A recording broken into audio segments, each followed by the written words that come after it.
Dile a la persona que tienes a tu lado, Jesús ha vuelto. Quiero que me acompañes por favor a 1 Corintios 15 y vamos a leer desde el versículo 13 al 14. Amén. El próximo año, cuando tengamos el dress code de floreado y todo eso, vamos a tener aquí unas camisas para los hombres. Vamos a tener como de repuesto. Vamos a tener unas 5 camisas así, que los que no, le digo, no, póngase esta camisa, algo así. Hacemos así, algo así, ¿no? Vamos a tener ahí como unas... Bueno, Luis, no te preocupes por eso. El próximo año voy a tener una camisa para ti ahí. Bueno. De pronto algunos otros tampoco fue que no leyeron. No. ¿Ah? ¿Perdón? Por favor, le repiten la cita a la señora que está.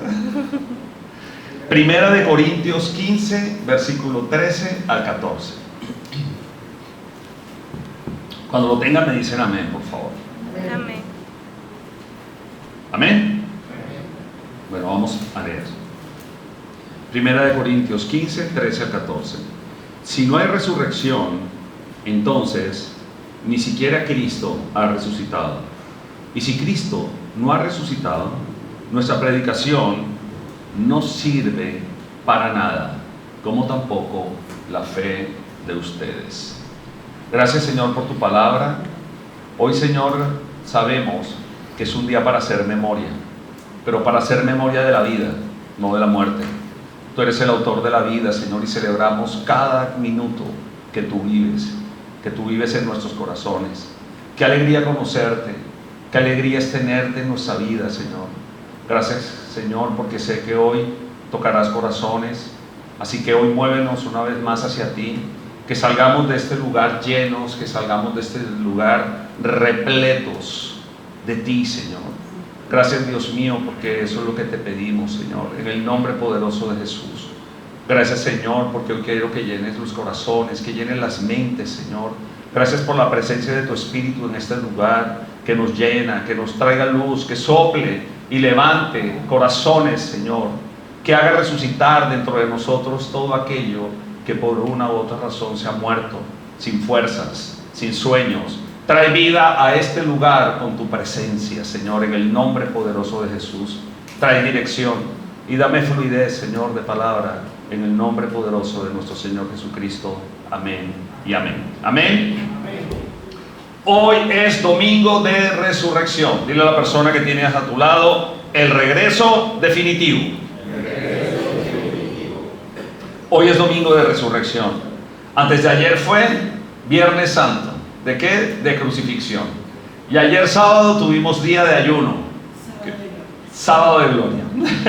Y fue también especial. Ahora les digo, si no es verdad la resurrección, no es verdad el cristianismo. Dilo conmigo, si no es verdad la resurrección, no es verdad el cristianismo. El fundamento de nuestra fe cristiana está sustentado, está sostenido en la resurrección de nuestro Señor Jesucristo de entre los muertos.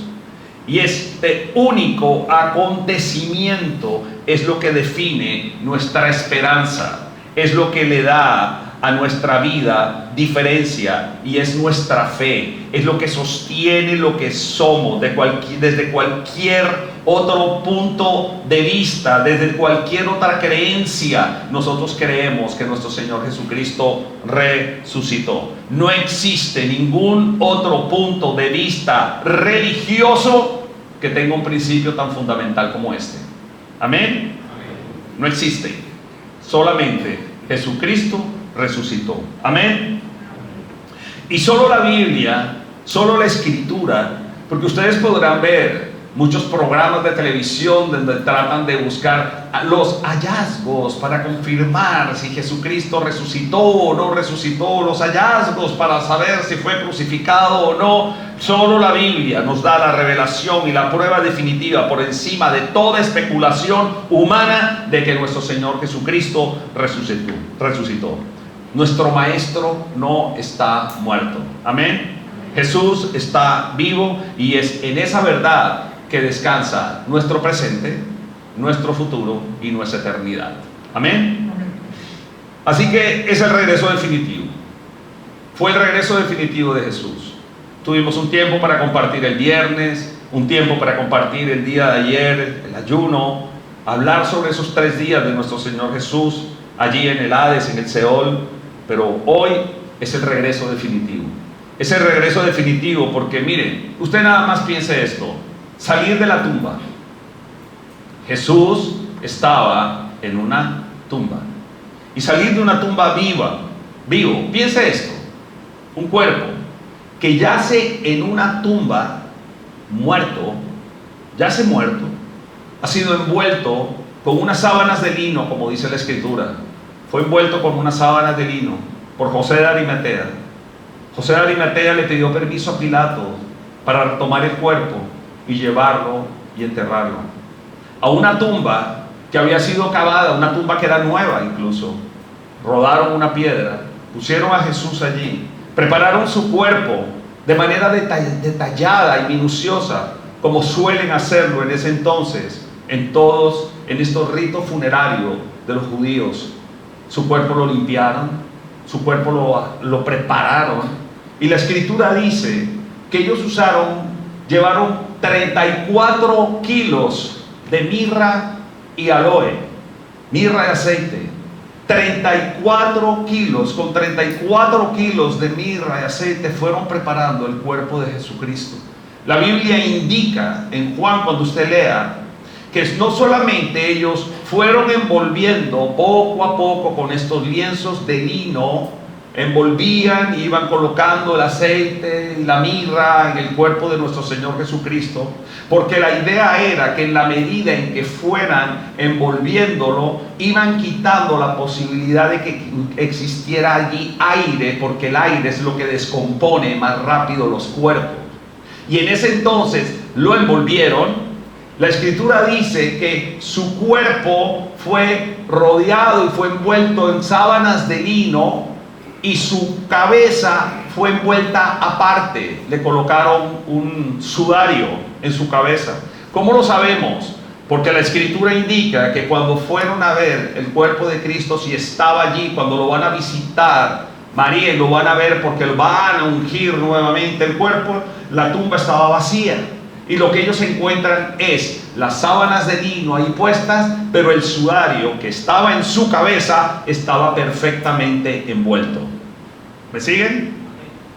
Todo eso está en la Biblia. Todo eso.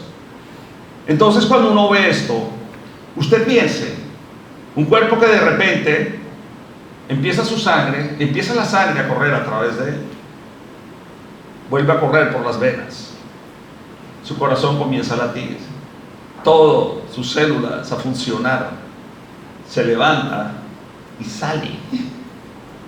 Y no solamente sale y se pasea por todos lados para que todos lo vean. La Biblia indica que después de que nuestro Señor Jesucristo resucitó, estuvo 40 días recorriendo diferentes lugares, presentándose a muchas personas, y todos lo reconocieron. Me sorprende además esto. Había una gran expectativa sobre esto. ¿Por qué? Porque aunque todos Jesucristo había anunciado que resucitaría, qué curioso que todo el mundo estaba de luto. El primer momento en que ellos se enfrentan en todas las escenas donde llega Jesús, ellos están asombrados, y asombrados porque pensaban que no era posible. Jesús rompe todo esto. El regreso definitivo de Jesús es una realidad, y debido a que Jesús está vivo de nuevo, nosotros podemos llevar hoy en día cualquier cosa al mismo poder que lo levantó de la muerte, y ese es el poder de Dios. ¿Qué levantó a Jesucristo de la muerte? El poder de Dios. Quiero que me acompañe a Efesios capítulo 1, versículo 19, 20.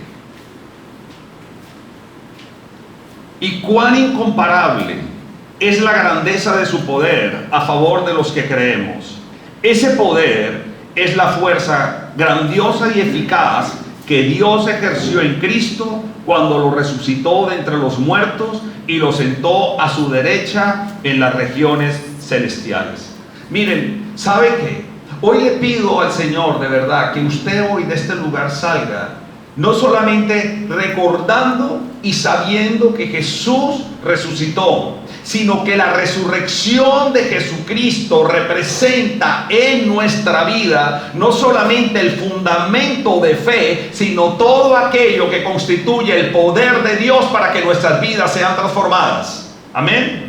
Y así dice la Biblia. Así que hoy en día yo creo que podemos levantarnos de cualquier cosa que el mundo nos lance. ¿Por qué? Porque Jesucristo resucitó. El pecado más profundo, la relación rota, el rechazo, la pérdida de empleo, el fracaso, la decepción, el dolor, el duelo, la traición.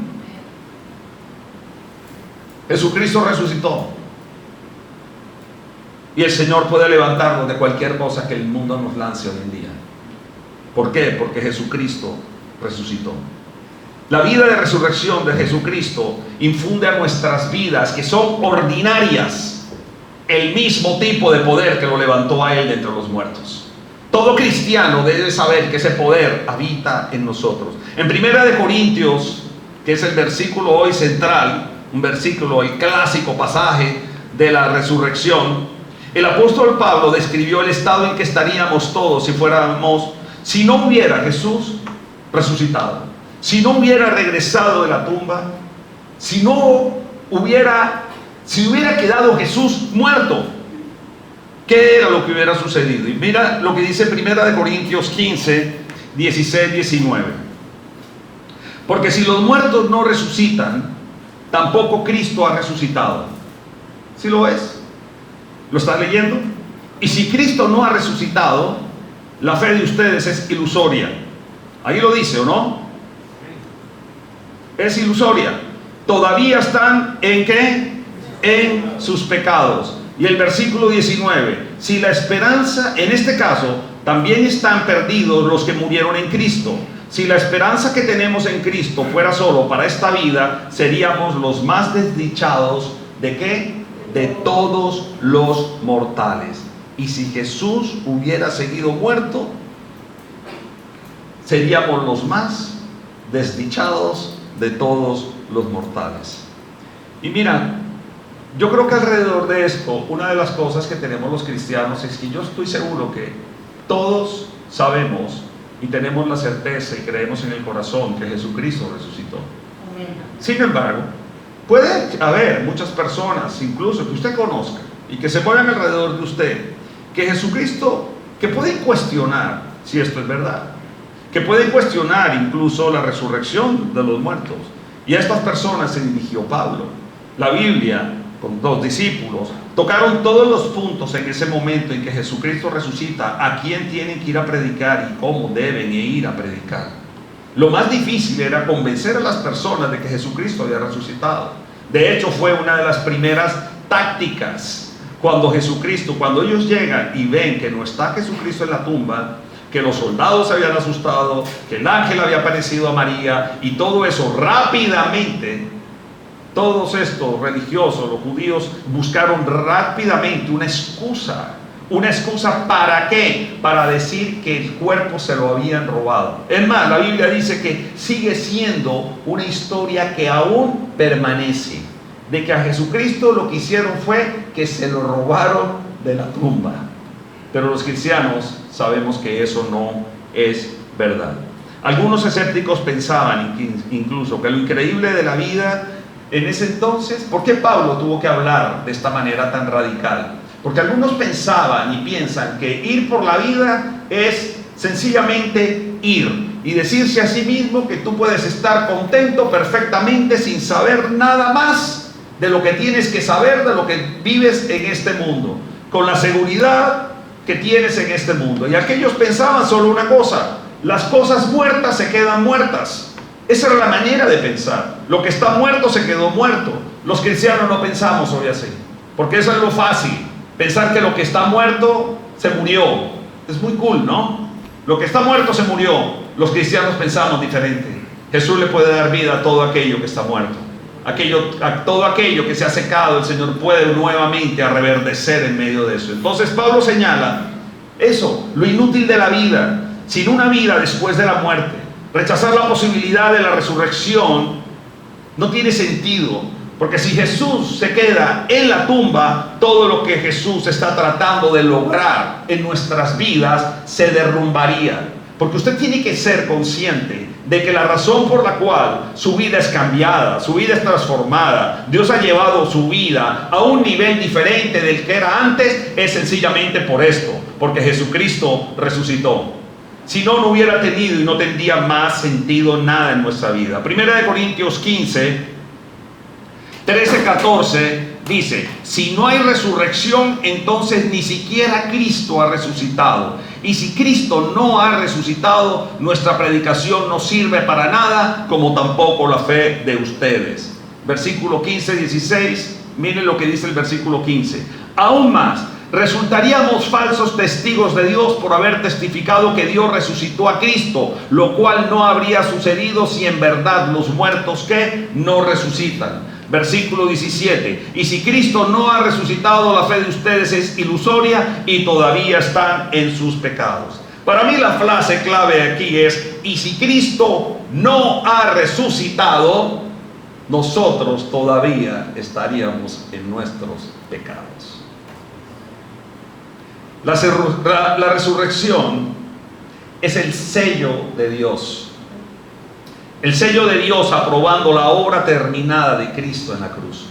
Lo que Jesús hizo en la cruz fue lo suficientemente bueno como para cancelar permanentemente nuestra deuda de pecado. Si Jesucristo lo hizo en la cruz, fue ¿por qué? Porque ya el Padre había dicho que Él resucitaría. Él se llevó todo el pecado del mundo sobre Él. Segunda de Corintios, quiero que me acompañe por favor. Segunda de Corintios 5:21. Mira lo que dice: al que no cometió pecado alguno por nosotros, Dios lo trató como pecador para que en él recibiéramos la justicia ¿de quién? De Dios. ¿Eso qué significa? Que Cristo aceptó el pecado del mundo en la cruz cuando murió, y fue una muerte.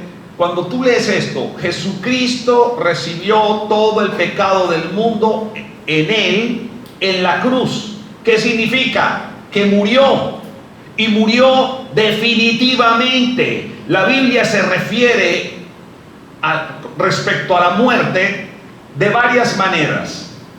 Hay una muerte que es física, hay una muerte que es espiritual y hay una muerte que es eterna. La muerte física es la separación del cuerpo del espíritu. ¿Me siguen? La muerte espiritual es la separación del espíritu de la persona de Dios. Muerte siempre significa bíblicamente separación, separado. Y la muerte eterna es la muerte espiritual para siempre. Si Cristo no resucita, ¿qué muerte cree usted que tendría? ¿Ah? Todas. Física, espiritual y eterna. Pero Jesucristo resucitó. Y Jesucristo venció la muerte. Y Jesucristo nos ha dado la victoria. Él triunfó. Amén. Diga, Jesucristo triunfó. Entonces, cuando se rompe la comunión entre el Padre y el Hijo, como dice Marcos, mire, esto es tremendo. Marcos 15,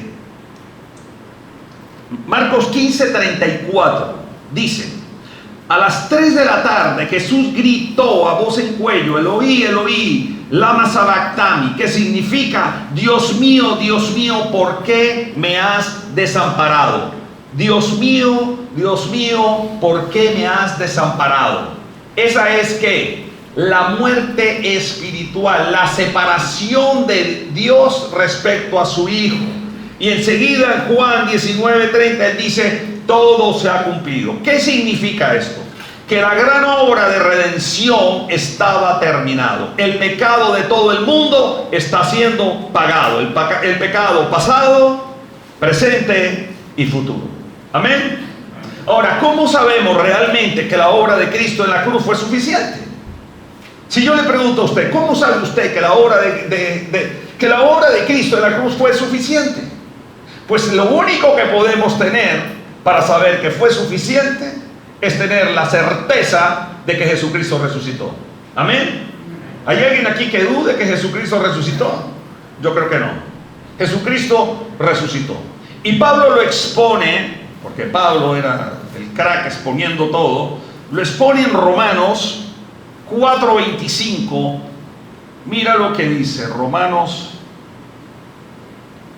Él fue entregado a la muerte por nuestros pecados y resucitó para nuestra ¿qué?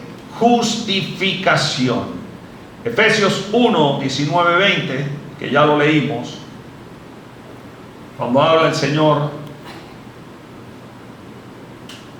pero lo vamos a volver a leer. Y cuán incomparable es la grandeza de su poder al favor de los que creemos.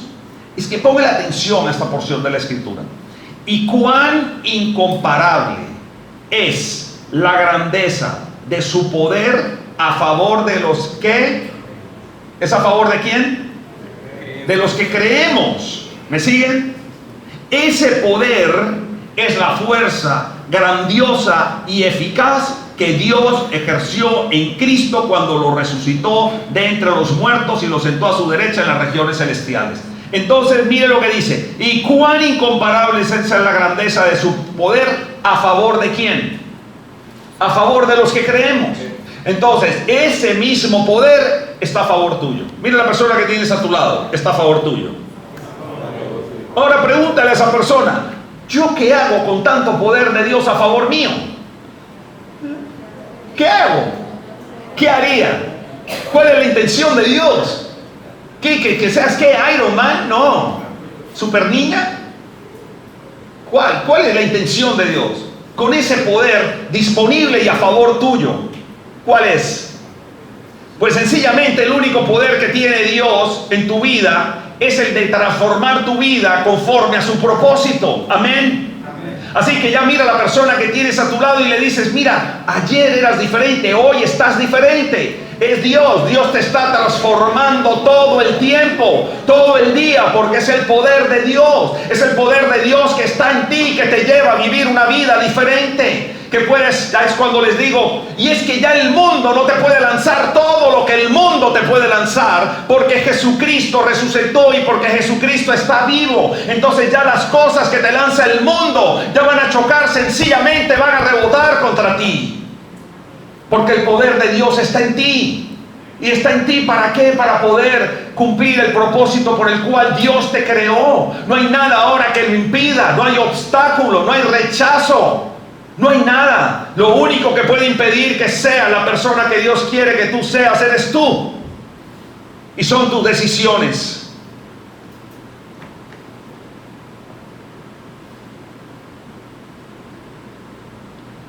El poder de la resurrección de Dios sobre nuestro Señor Jesucristo sacó a Jesús de las garras de la muerte y lo sacó del infierno.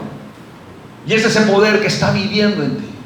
Y lo que garantiza esto, ¿sabes qué? Es que ya no tengo que pagar por mis pecados.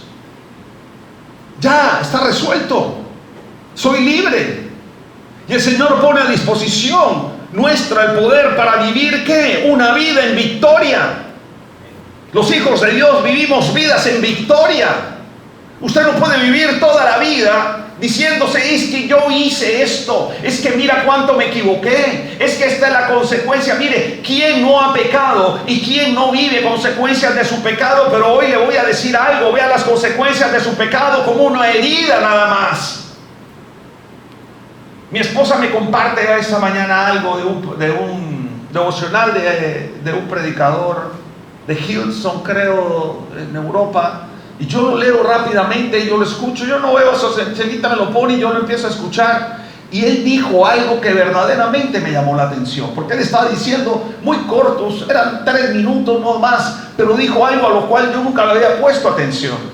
Y es lo siguiente: mire cuántas, y siempre he dicho esto, Nosotros llegamos a los pies de Cristo heridos, ¿o no? Llegamos con heridas, llegamos con pecados, tal como soy, tal como estoy, así llego a Jesús. Llego con esas heridas y el Señor lo que hace es poner su bálsamo y el Señor cierra, el Señor cicatriza. Así que no tienes por qué seguir diciendo, porque si Jesucristo resucitó, Él se llevó de nuestras vidas toda condenación, amén. Y ya no tienes por qué estar diciendo, es que yo, mira, estoy viviendo las consecuencias de mi pecado. Ya no más. Y mira lo que hace Jesús. Una de las cosas que me sorprende, entonces mi esposo me lo pone y yo digo, bueno, voy a verificar esto en la Biblia. Y resulta que cuando leo en los evangelios la resurrección de nuestro Señor Jesucristo, hubo algo bien curioso. Jesucristo, la Biblia dice, Jesucristo es un cuerpo glorificado. ¿Por qué? ¿Porque ha resucitado o no? Pero hay varias cosas que me llaman la atención. Jesucristo, después de resucitar, tuvo hambre, ¿o no? Y comió con sus discípulos, ¿o no?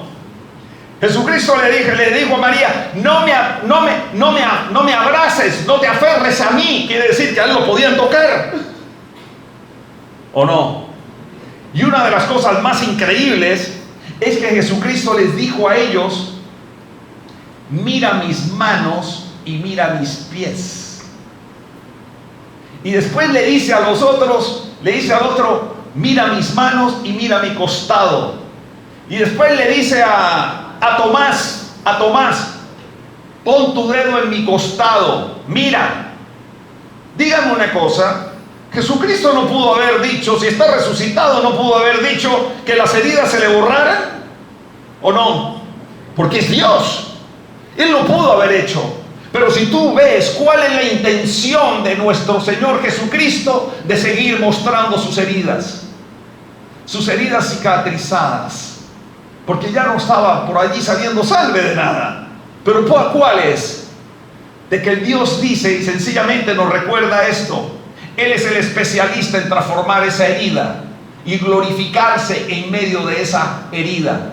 La herida es para que no olvides, pero la herida está allí para que veas de dónde Dios te sacó, de lo que Dios hizo. Dios se glorifica allí, se glorificó en las heridas, y Él te sigue mostrando, no importa cómo estés. Y decía este predicador, ahora muchas personas llegamos todos como un papel arrugado. Algunos creen que no, bota ese papel y usa un papel limpio nuevamente, para planchado y todo, para que escribas tu historia. No, Dios quiere que sigas escribiendo tu historia sobre ese papel que una vez estaba destrozado, pero en ese papel ahora hay un símbolo, y ese símbolo es la cruz de nuestro Señor Jesucristo. Ese papel arrugado. Estábamos arrugados, iglesia. Estábamos todos así en algún momento. Pero el Señor, ¿qué hace? Nos recuerda. Eso me encanta a mí, las cicatrices. Por eso dices que la cicatriz sencillamente es un recuerdo. Es un recuerdo de lo que algo sucedió. Todo el mundo puede recordar lo que haya sucedido, sus pecados, los abusos, las tristezas, las pérdidas, los duelos. Pero miren, es increíble que Jesús, que resucitó, Él ha resucitado también allí, porque eso que en algún momento en su vida fue una herida y estaba muerto, hoy ha nacido de nuevo. Amén. Y algunos dicen, bueno, sí, está bien. ¿Cómo estaba muerto Jesús? Usted puede creer que hay algunas personas y dicen, no, miren usted, es más, programas de televisión. Entonces, los programas de televisión que me encantan porque establecen primero las hipótesis. Hay dos programas de esos que todos ellos plantean una hipótesis. Y como es una hipótesis, a veces es difícil de comprobar. Y mientras no hay comprobación, queda como una hipótesis. Y lo más peligroso de esto es sembrar las dudas. Sembrar dudas en las personas. Entonces algunas personas, los dudosos, algunos dicen que se desmayó.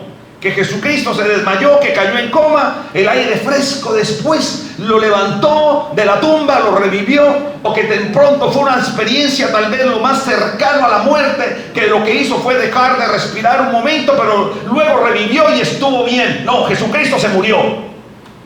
Él murió. O si no, envuelven a una persona en una sábana durante 2 días y vas a ver qué pasa, se va a asfixiar.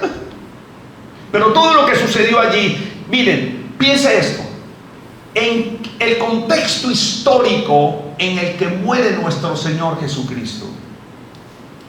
La Biblia dice que el centurión, ¿sabe qué era un centurión? El centurión en la crucifixión. Un centurión es el comandante de otros 100 soldados, por eso se llama centurión, un comandante de 100 soldados. Él estaba en el negocio de crucificar.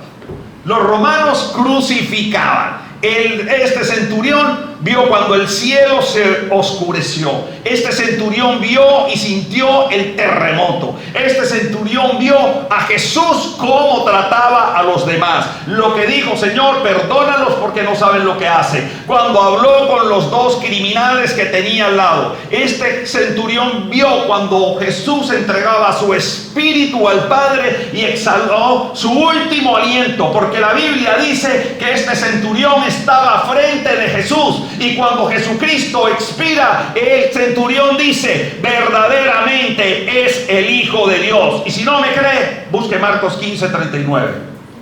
Voy a seguir. ¿Quién lo dijo? Un centurión, un profesional de la muerte. Esto no es cualquiera que se apareció allí. Después de muchas horas, los soldados inspeccionan si estaba muerto, porque si no habían muerto, iban a entrar ya a una hora que tenían que, no podían dejar muertos allí, y le quebraron las piernas a los dos criminales que estaban al lado de Jesús. ¿Por qué a Jesús no le quebraron las piernas? Porque estaba profetizado, Jesucristo ya estaba muerto. Le quebraban las piernas a los criminales para que una vez se descolgaran, murieran asfixiados. No tuvieron que hacerlo con Jesús. José de Arimatea.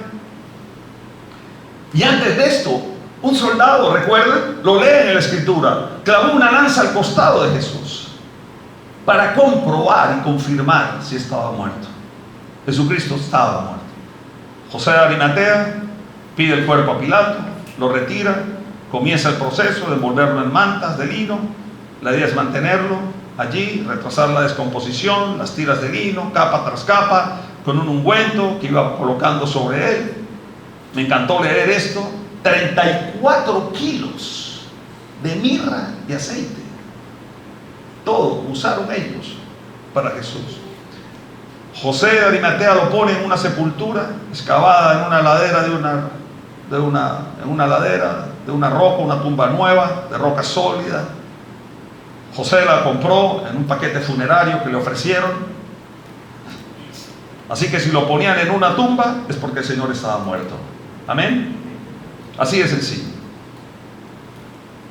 Y es aquí donde empiezan muchas cosas.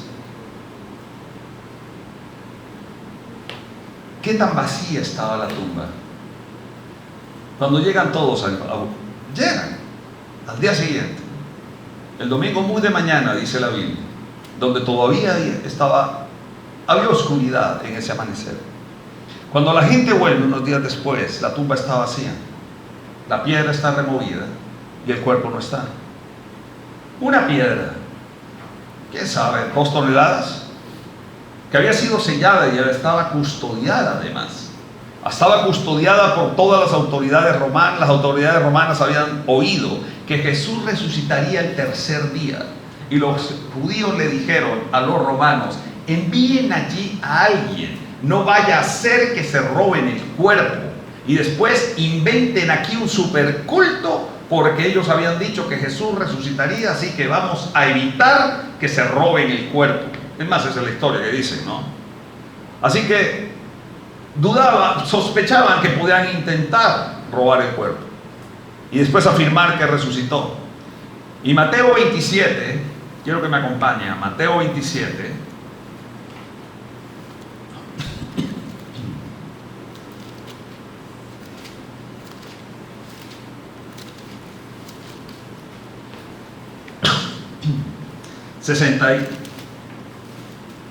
...62, 66. Al día siguiente, después del día de la preparación, los jefes de los sacerdotes y los fariseos se presentaron ante Pilato. Señor, le dijeron, Nosotros recordamos que mientras ese engañador aún vivía, dijo: a los 3 días resucitaré. Sigan leyendo ustedes, por favor. ¿Y qué más?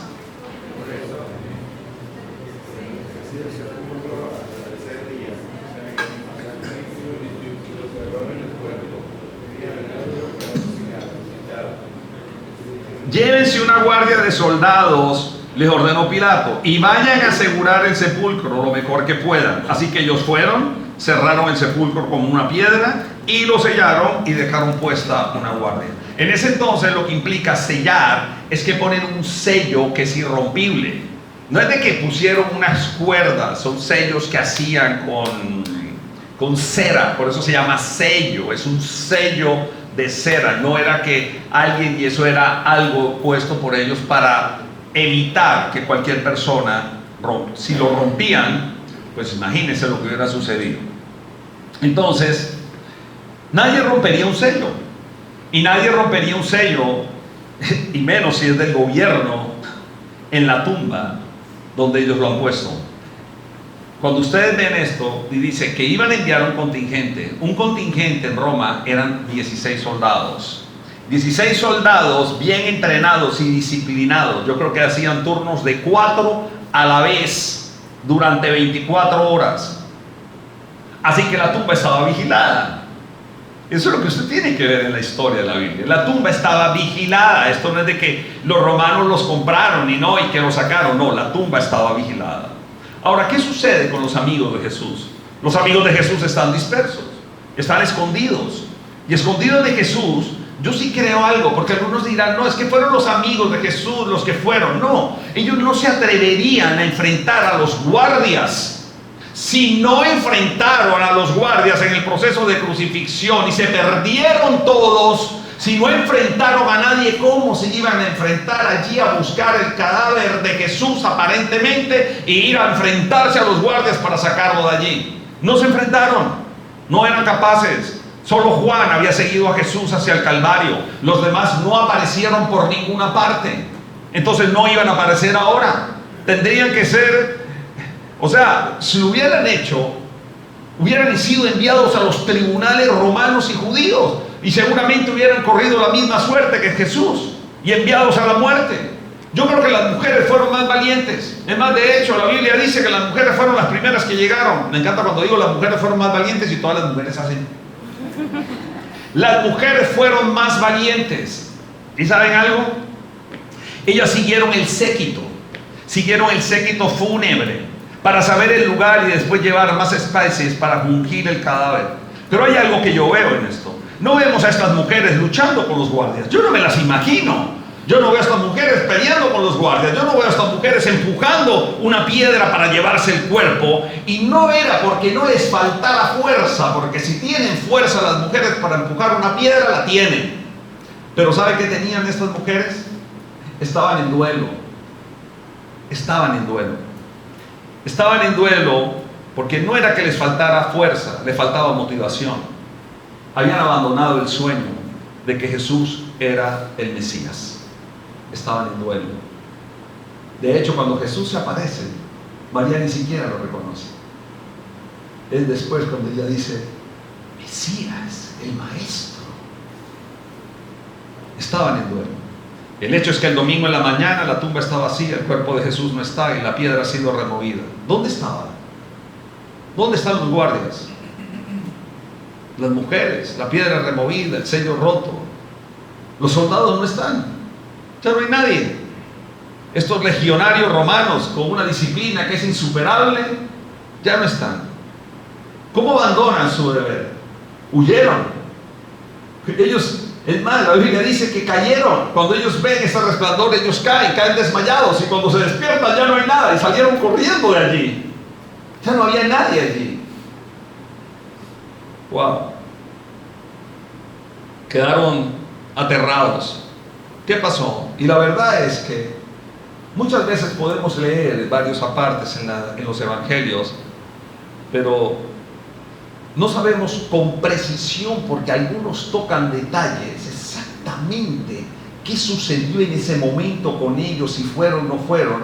Pero lo que yo sí sé es que después se inventó una historia con los soldados. Estoy hablando de los soldados. Y cuando usted va a Mateo 28, quiero que me acompañe, Mateo 28, 11, 15.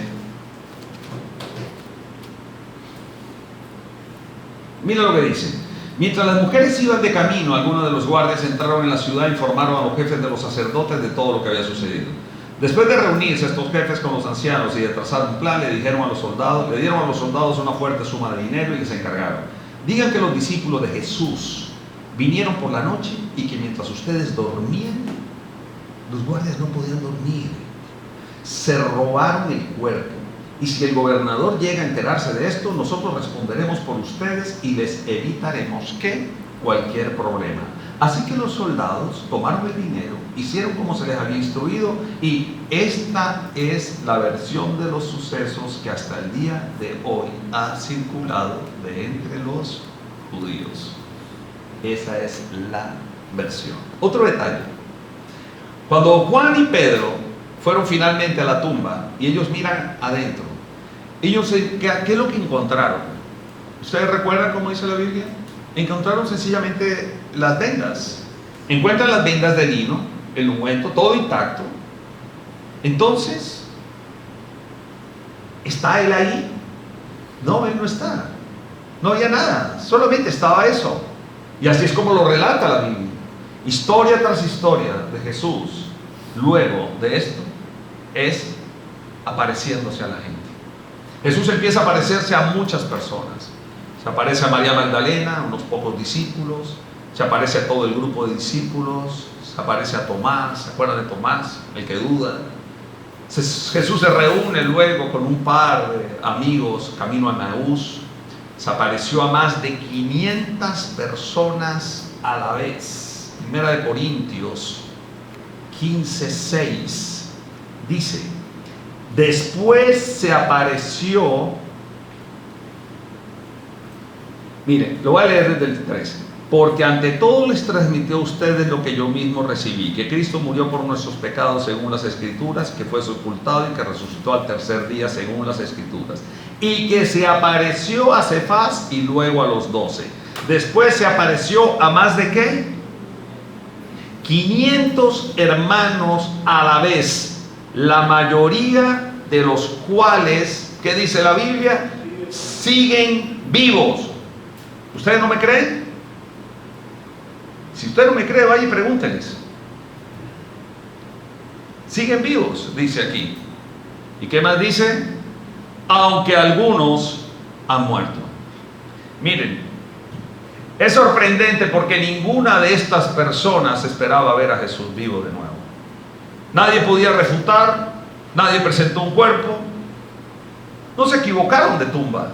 Si alguien va a pensar es que se equivocaron de tumba, no. Las autoridades lo hubieran dicho, hubieran mostrado las cosas tal como eran.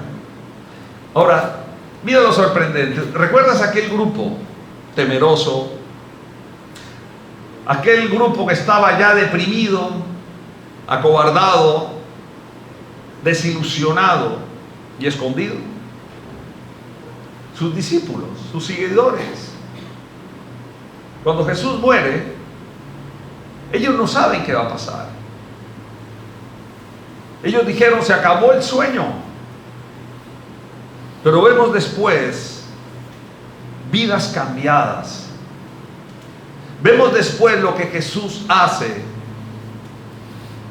en medio de todos ellos. Pedro, quien negó a Jesús 3 veces. Es increíble, Pedro predicó. Pedro predicó en Pentecostés, en Jerusalén, la ciudad donde hacía unos 50 días había ocurrido absolutamente todo. Pedro, en Hechos de los Apóstoles, empieza a predicar de Jesús. Jesús le dice: esperen allí, van a ser llenos del Espíritu Santo. Y eso es lo extraordinario de Jesús. Pedro se atrevió a todo. Cuando usted lee Hechos, acompáñeme a Hechos, por favor. Hechos 2.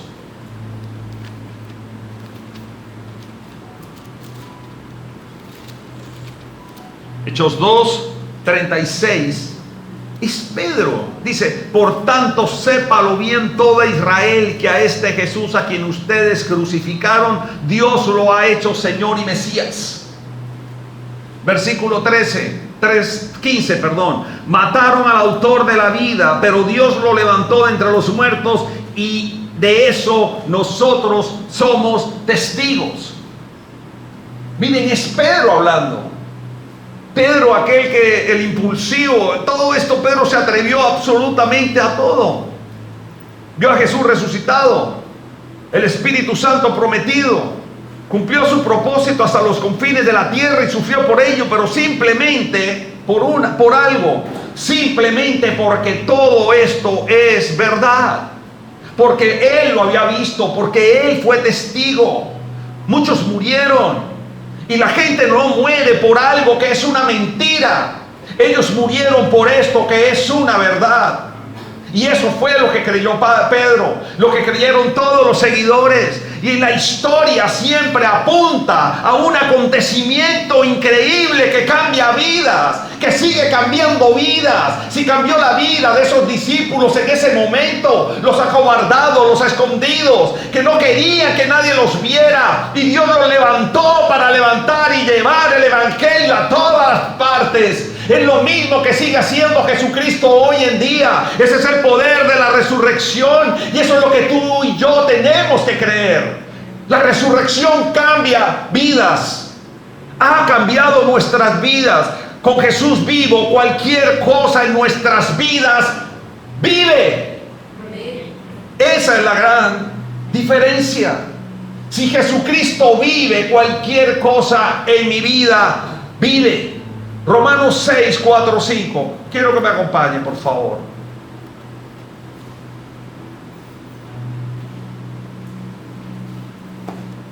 Romanos 6, versículo 4 al 5. Por tanto, mediante el bautismo fuimos sepultados con él en su muerte, a fin de que así como Cristo resucitó por el poder del Padre, también nosotros llevemos, ¿qué, iglesia? ¿Llevemos qué? ¿Por el poder de qué? De Dios, que levantó a Jesucristo de entre los muertos. Mira la persona que tiene a su lado y puede decirle, puedo llevar una nueva vida, y puedo llevar una nueva vida porque Jesucristo resucitó. Eso es lo que Él hace en mi vida. Miren, no es más que una historia, es más sencillamente que una revelación. Es el poder de Dios manifestándose de manera poderosa hace 2000 y pico de años, y es el mismo poder de Dios manifestándose en su vida hoy y ayer y mañana. Es el mismo poder que levantó a Jesús de entre los muertos. Es el poder de Dios en usted. Es el poder de Dios que lo cambia. Él está vivo, y nuestras vidas personales están envueltas en eso, están envueltas en la vida de nuestro Señor Jesucristo. Así que mire, cuando vuelves del pecado, de la degradación a la salvación, es porque Jesucristo vive. Amén. Cuando vuelves del abuso a la libertad, es porque Jesucristo vive. Cuando vuelves de la adicción a la victoria, es porque Jesucristo vive. Cuando vuelves de la enfermedad, de la lesión, del dolor, del cáncer, de la depresión o cualquier enfermedad, y vuelves nuevamente a la normalidad, es porque Jesucristo vive. Cuando vuelves a lo perdido y nuevamente a lo que es restaurado, a lo que es restituido en tu vida, es porque Jesucristo vive. No hay otra razón. No hay otra razón para que mi vida cambie, sino es porque Jesucristo resucitó. Cuando dejas los peores rasgos de esa personalidad que era horrible, de tu herencia y de tu ADN, y vuelves a una personalidad que refleja el fruto del Espíritu Santo: el amor, la paz, la bondad, la paciencia, la amabilidad, la humildad y el dominio propio. ¿Por qué crees que es? Porque Jesucristo vive. No hay otra explicación. Es porque Jesucristo está vivo. Cuando hay separación, divorcio, distanciamiento, divisiones, traición, y sobrevives y te levantas y sigues adelante con una nueva vida, es porque Jesucristo está vivo. Jesucristo es la nueva oportunidad dada por Dios a los hombres. Es el plan A de Dios para salvarnos. Es el plan A de Dios para traer libertad. Cuando te levantas de un fracaso matrimonial, empresarial, un trabajo perdido, una casa perdida, una fortuna perdida, y avanzas hacia un nuevo plan para tu vida con confianza, es porque Jesucristo está vivo. No puede existir otra razón que le dé a mi vida esperanza, sueños, planes, si no es porque Jesucristo está vivo. Y Jesucristo es el Dios de la esperanza, es el Dios de la fe, es el Dios de la paz, es el Dios de la alegría, es el Dios de la fe, de la confianza, es el Dios de la seguridad, de la estabilidad. Él está vivo. ¿Qué perdiste? ¿Qué se murió en tu vida? Jesús regresó de la muerte para darnos vida en abundancia. Así que es tiempo, iglesia, póngase de pie un instante, que usted reconozca su posición, humíllate ante Él, termina con tus esquemas de que yo soy así, de que esto no puede cambiar. Cambia esas cosas que verdaderamente Jesús quiere cambiar, y puedas decirle al Señor, ¿sabes qué? Él está aquí ahora, Él está aquí para ti, Él está aquí, está viéndote, y está aquí para ti, para que puedas comenzar de nuevo.